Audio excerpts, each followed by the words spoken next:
My name is Casey Ears, and I will be talking about double entendres and puns. The definition of a double entendre is a word or expression that can be understood in two ways, with one way normally dirty. The definition of a pun is a word or expression that can be understood in two ways, sometimes a funny thing. Real-world examples of double entendres is the song "If I Said You Had a Beautiful Body, Would You Hold It Against Me" by the Bellamy Brothers. It's a double entendre because you could think of it as doing the physical action or as doing the emotional action. The second example is a newspaper article that says, "Republicans turned off by the size of Obama's package."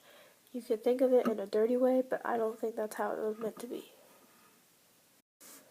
An example of pun in the real world is on CNN Student News when Carlo Zeus says those cheesy puns at the end of the show. The second example is, "Give me a torch, I am not for this ambling, but being heavy, I will bear light." It's a pun because it's saying, being but heavy, I will bear light, heavy and light being opposites.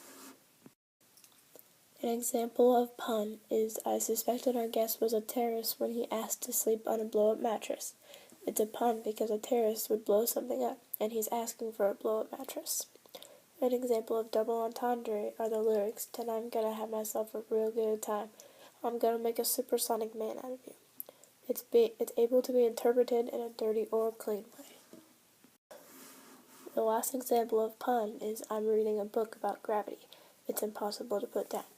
Gravity holds everything down, and this phrase is saying that it's impossible to put it down.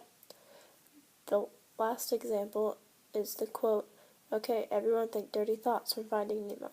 It's a double entendre because it's blatantly telling us to think dirty, but in the movie scene, that isn't actually what it implies. In conclusion, double entendres and puns are pretty much the same thing, except double entendres can have a dirty meaning to them unlike puns do.